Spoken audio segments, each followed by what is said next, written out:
tous, j'espère que vous allez bien. Aujourd'hui, nous allons parler d'une nouvelle vidéo. Il s'agit de voir la différence entre flat et flat map. Donc, on va voir qu'est-ce que flat, ça s'écrit de cette manière, flat, et flat map comme ça. Donc, sans plus tarder, on va se lancer dans le vif du sujet et nous allons commencer à parler un peu de flat. Flat, en fait, à quoi ça sert? C'est principalement une fonction qui s'applique avec les tableaux, qui a pour but de pouvoir aplatir des tableaux imbriqués. Qu'est-ce qu'on veut dire par le fait d'aplatir des tableaux imbriqués? Je vais prendre un exemple simple. Si je prends un tableau que je vais appeler ici table 1 de cette manière, et ensuite, je vais créer donc ce tableau. Je n'oublie pas les points virgules à la fin. Je vais mettre, supposons, un 2. Et là, je rajoute dans ce tableau un deuxième tableau que je vais mettre les valeurs 3, 4. Par exemple, 3, 4. Et ensuite, dedans, je rajoute encore un troisième tableau. En fait, que je vais appeler ici 5 et 6. OK? Donc ici, ce qui se passe, c'est que quand on veut afficher, on va dire, au niveau de notre navigateur, si on vient sans plus tarder avec le Go Live, on va être redirigé directement au niveau de notre page. On va dire, ici, notre page va grandir un peu. Et là, je vais ici venir sur inspecter l'élément. Donc en venant sur inspecter l'élément, on va aller dans la console et on va bien voir que, OK, je pense que tout est bon. Voilà, très bien. Donc ici, juste pour, sans plus tarder, on va juste faire un console.log de notre tableau ici, donc SCLG, pardon. Et donc ici, on va pouvoir voir le contenu de notre tab 1. OK. Et donc ici, qu'est-ce qu'on obtient? On a bien ici, array là, vous voyez.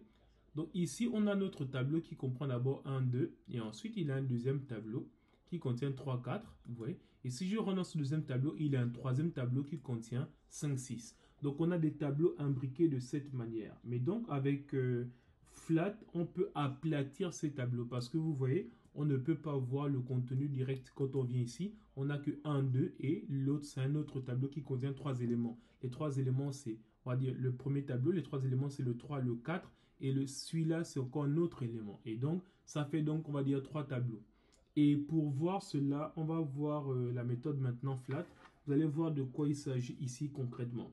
Donc là, si je veux juste faire un truc même simple, là, je vais juste faire ici table, comme vous avez vu. Et je vais appliquer maintenant cette méthode flat ici et je vais mettre des parenthèses. Regardez ce qui se passe. Vous voyez, on avait tout à l'heure, on avait un tableau qui comprenait 1 et 2, ensuite 3 autres éléments.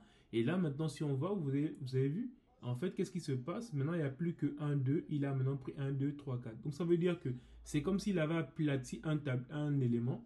Donc, ici, on avait ce tableau qui était contenu dans ça. Et donc, quand il a aplati, la première chose, c'est que en fait, il enlève déjà le 1, 2. Il va aplatir ça. Donc, on descend d'un cran. Donc, on va voir maintenant le 3, 4 et il va rester un autre tableau qui contient le 5, 6. Donc, ici, ça, c'est la première chose. Donc, si maintenant, on veut aplatir une deuxième fois, bah, il suffit de mettre un argument ici. Parce que si je mets ici 1, c'est par défaut. Vous voyez, rien ne change.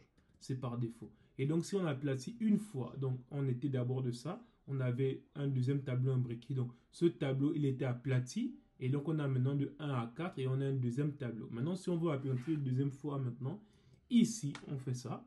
Et là, maintenant, vous voyez, on a bien 1, 2, 3, 4, 5, 6. Donc, le but, en fait, de ce, on va dire, de ce tableau-là, en fait, de cette méthode flat sur les tableaux, va nous permettre de pouvoir aplatir les imbrications qu'il y a dans un tableau. Et donc, vous pouvez aplatir autant qu'on le veut. Supposons que je mette ici, là, on a dit 7, 6. Et là, je vais mettre ici 7, 8, comme ça. Ensuite, je mets on va dire, un autre tableau qui contient 9, 10 et ainsi de suite. Donc, si je fais ça, et que là, maintenant, je viens voir ici, vous voyez, donc il y a bien 1, 2, 3, 4, 5, 6, et là, maintenant, il y a encore ça. Donc, malgré qu'on a aplati 2 fois, donc, si j'ai aplati encore 3 fois, vous voyez, et donc ici, il y aura encore ça. Et donc, on peut enchaîner ainsi de suite. Donc, je vais rajouter juste un dernier exemple là. Et donc là, je vais mettre juste 11 et 12. Non, je vais quand même mettre encore un dernier tableau. Un dernier tableau encore. Ici, on aura quoi? On aura, je vais mettre ici 13 et 14. Donc là, on a déjà pas mal de tableaux imbriqués. Donc ici, si vous voyez, je rentre ici. On a quoi? Là, on est arrivé jusqu'à 8. Après, on aura encore un tableau dedans, qui aura encore un tableau dedans, qui aura encore un tableau, ainsi de suite. Donc, vous voyez, il y a tellement de tableaux. Mais il y a une méthode, en fait, en JavaScript. Bon, pas une méthode. Un mot-clé qu'on peut mettre pour pouvoir étaler tout. En fait, c'est le mot infinity. Si je mets Infinity, regardez, il a directement aplati tout le tableau. Donc, quel que soit le nombre de tableaux, on ne va pas choisir le nombre auquel on veut aplatir, mais il aplatit tout en une fois grâce au mot Infinity. Donc, voici un peu ce que peut nous permettre de servir aussi Flat.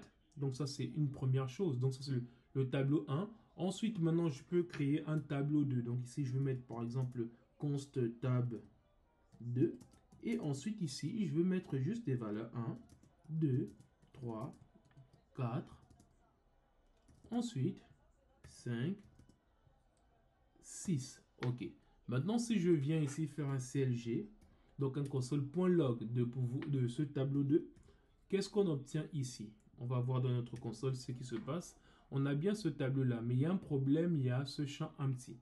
Et donc, regardez ce qui se passe si j'applique la méthode flat dessus. J'applique la méthode flat, et là, maintenant, regardez, vous voyez, ici, il a retiré la valeur qui était empty. Donc aussi, flat peut nous permettre aussi de, non seulement il a un brick, mais il va aussi pouvoir retirer les éléments vides d'un tableau. Donc, voici ce qu'on peut dire rapidement sur la méthode flat. Maintenant, il y a la méthode aussi flat map, qui est un peu assez similaire avec la méthode flat, mais par contre, elle permet d'avoir une autre fonction callback. Ici, sans plus tarder, on va venir droit au but. On va créer un autre, on va dire un autre tableau, ou bien je peux utiliser je peux prendre tableau 2. Et donc sur le tableau 2, qu'est-ce que je peux faire de façon simple? Regardez, je vais juste retourner un nouveau tableau qui prend par exemple, je sais pas, je vais prendre un nombre ici et son double par exemple. Donc ici, je vais juste faire un truc simple. Donc là, on va faire ça comment? Je vais appeler ici, par exemple, la méthode result, là, de cette manière.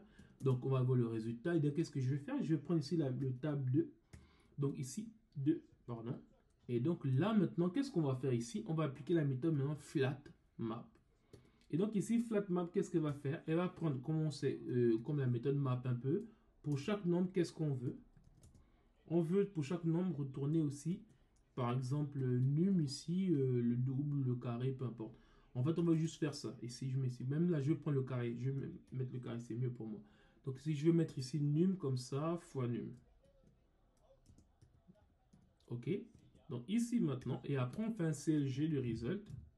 CLG de result. Donc on va mettre ici result. Et dans le result, je vais retourner le résultat de ce tableau. Qu'est-ce qui se passe?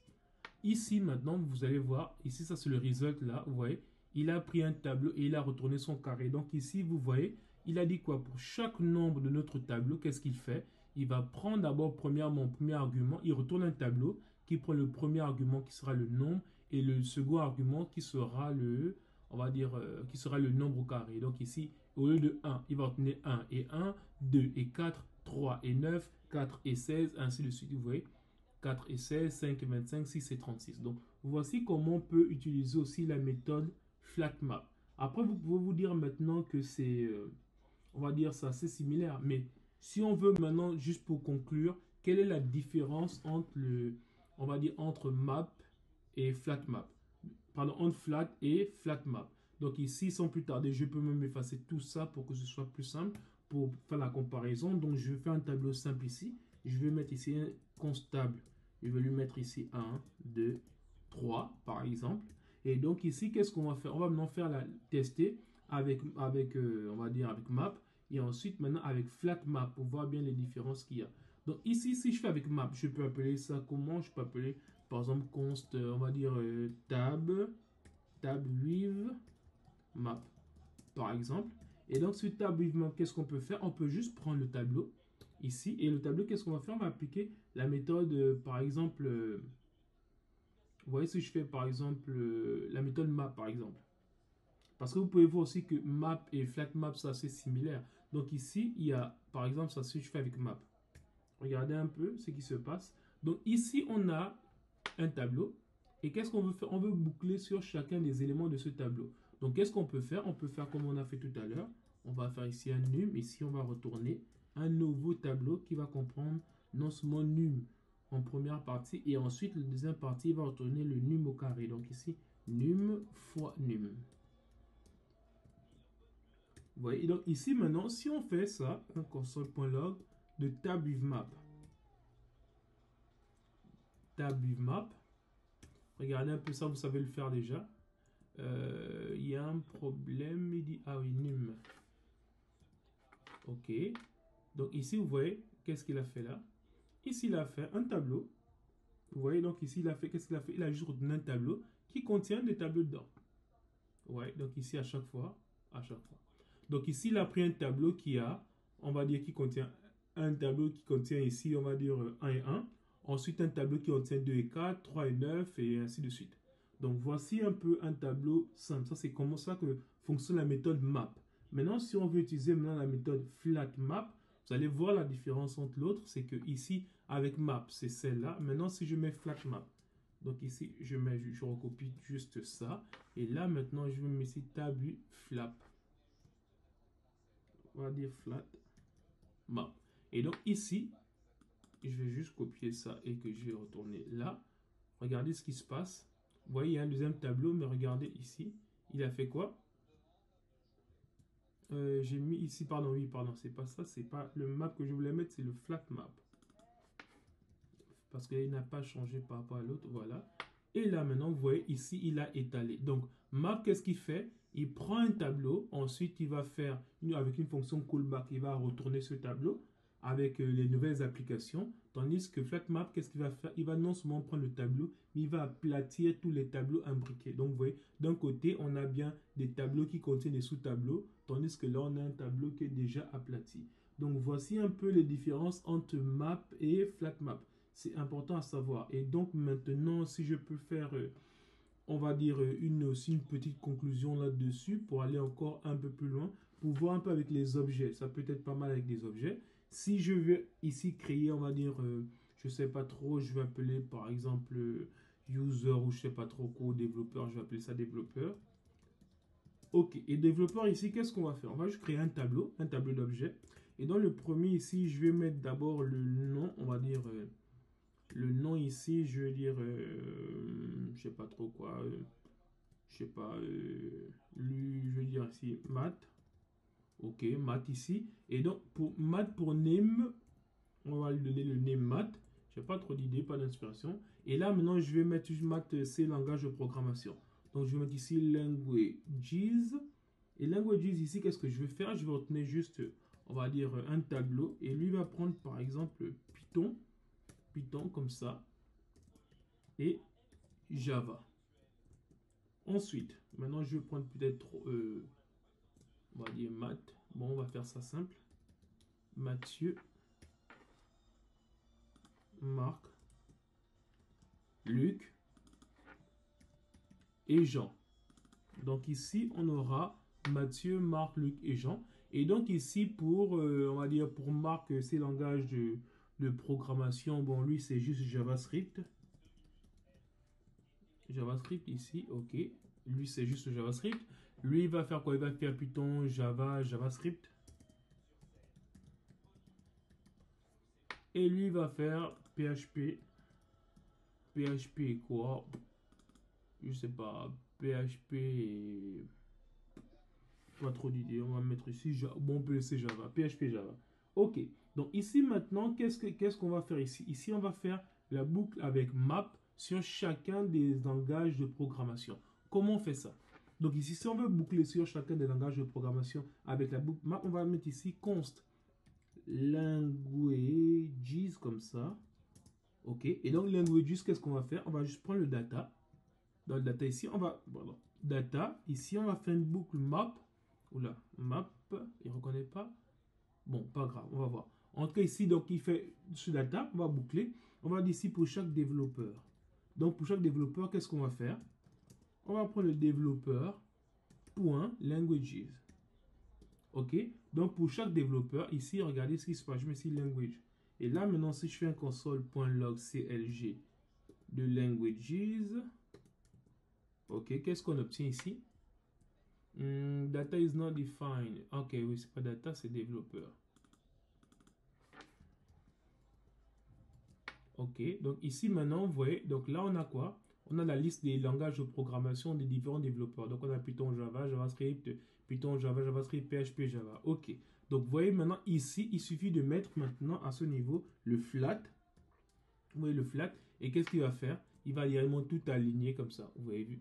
les différents langages de programmation. Après, si on veut, on peut encore filtrer pour faire un filtre, pour enlever les doublons et ainsi de suite. Donc, voilà, c'est à vous de voir. Mais sinon, voici comment on pouvait faire ça d'une manière simple avec le map et le flat. Donc, on a combiné premièrement map que vous connaissez et ensuite avec le flat qu'on a vu au début. Maintenant, ça, c'était comment on peut le faire avec mat et avec flat. Maintenant, là, ce qu'on peut faire, c'est comment on peut directement le faire en une seule fois. Donc ici, là, je peux maintenant faire ici languages 2. Donc ici, je vais rajouter un const. Là, on va dire languages 2 comme ça. Et donc là, si je fais ça, ici, je fais le même principe maintenant. Je vais mettre juste développeur. Ensuite, maintenant, je vais mettre le flat map. Vous voyez, flat map comme ça. Et là, je vais faire le même principe que tout à l'heure. Donc ici, je vais mettre pour chaque développeur. Pour chaque développeur, je vais juste retourner le développeur.languages.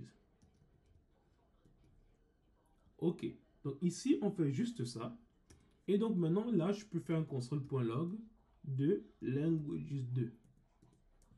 On va voir s'il n'y a pas d'erreur. J'ai codé un peu vite rapidement. OK. Oui, donc c'est ça, c'est bien. Je vais mettre juste là comme ça pour être sûr que c'est le bon. Voilà, vous voyez languages 2, donc c'est bien ça. Donc vous avez vu le même principe que l'autre. Donc ici, comment on a fait, c'est-à-dire ici, on a pu voir, soit pour faire ça, soit on utilisait la méthode map pour, on va dire, parcourir chacun des éléments, ici, d'un élément qui contient un tableau dans un objet. Et ensuite, maintenant, on faisait le flat pour pouvoir tout aplatir. Maintenant, dans notre cas ici, pour éviter de faire un map et ensuite on fait un flat, en fait, cette méthode, c'est ce qu'on appelait flat map. Donc, c'est juste pour vous dire que le flat, c'était juste pour aplatir un tableau. Maintenant, pour faire une boucle map et avec le flat en même temps, c'est ce qu'on appelle ici flat map. Donc, voici ce qu'on peut dire rapidement sur les méthodes flat et les méthodes flat et flat map. Je vous donne rendez-vous à la vidéo prochaine. Merci.